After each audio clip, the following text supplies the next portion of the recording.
satisfait sur la qualité. Donc même si il y a plus d'outils aujourd'hui, votre métier peut être prospère grâce à la qualité que vous apportez au projet en fait. Tout à fait. Nous, ça a été notre manière de se distinguer aussi, c'est la qualité. Bon, de toute façon, on est dans un pays où on peut faire que ça, la qualité, on ne peut pas faire du prix, on peut pas... Moi, je reçois toutes les semaines des newsletters d'agences web en Tunisie qui font des super sites à 800 €, des sites marchands. Donc, nous, on doit être dans les 8 000 € pour un site marchand, donc on ne va pas jouer sur le prix, on va jouer sur la qualité. Alors, ça appelle une autre question, c'est hyper intéressant de parler du mot qualité. C'est quoi la qualité d'un site?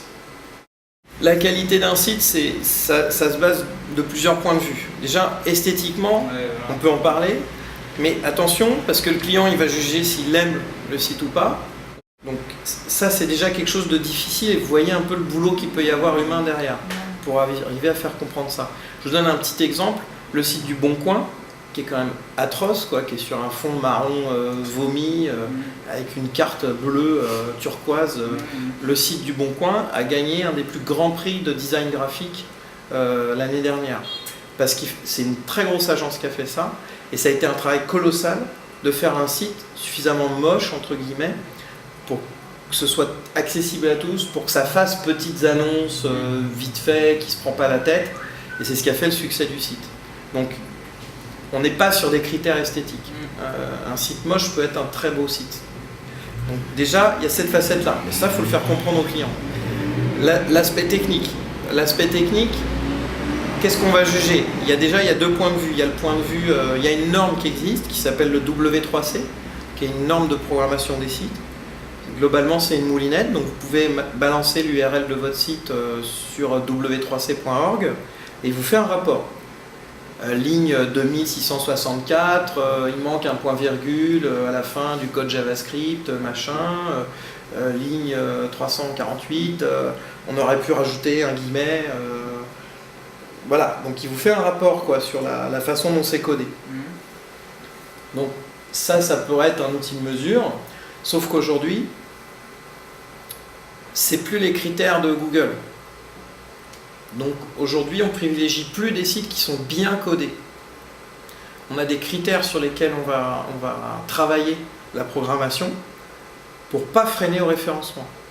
C'est les normes de programmation, c'est les règles de l'art. C'est comme ça que le site doit être fait. Les règles, elles sont édictées par Google pour arriver à mettre le plus de chances de notre côté pour être en première page.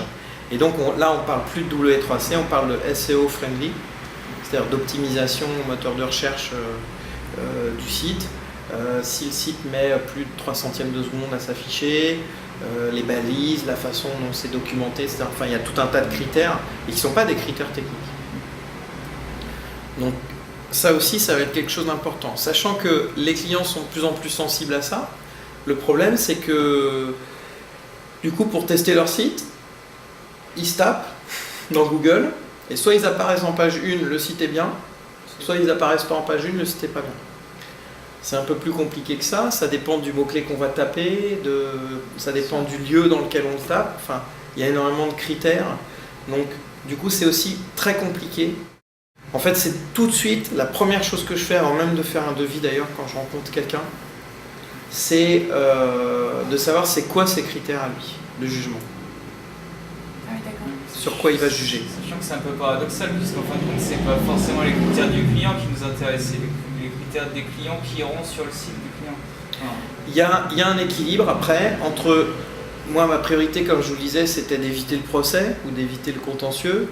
Même si les critères du client je considère qu'ils ne sont pas essentiels, ils doivent être la priorité pour ce projet.